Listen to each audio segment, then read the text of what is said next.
আমার বাগমারাবাসীর জন্য এবং আমার দলের জন্য আমি যেটা করার দরকার আমি সেটা করেছি।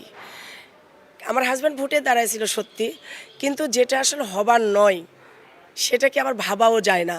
কারণ আমার দলকে আমি ভালোবাসি। আমার দলে যে নৌকা পেয়েছে, আমার গুরু দায়িত্ব, তার পিছনে আমার শ্রম দেওয়া, মনে পণে সেটা করেছি এবং আল্লাহর কাছে চেয়েছি যেটা, আল্লাহ সেটা দিয়েছেন। এটা আমার সবচেয়ে বড় পাওয়া। আমি সকাল থেকে সারা দিন আমি শুধু এটা করেই বেড়াই। রাত 9:30 10টার দিকে বাসায় ঘুরে আসি। আমার জনগণ আমার সাথে আছে, ছিল এবং শেষ পর্যন্ত থাকবে, এটাই আমার আশা। স্থানীয় নির্বাচন, উপজেলা পরিষদ যেটা, আমি ভাইস চেয়ারম্যান থেকেছি ভাই, কিন্তু ভাইস চেয়ারম্যান থেকে আমার জনগণের জন্য আমি কিচ্ছু করতে পারি না।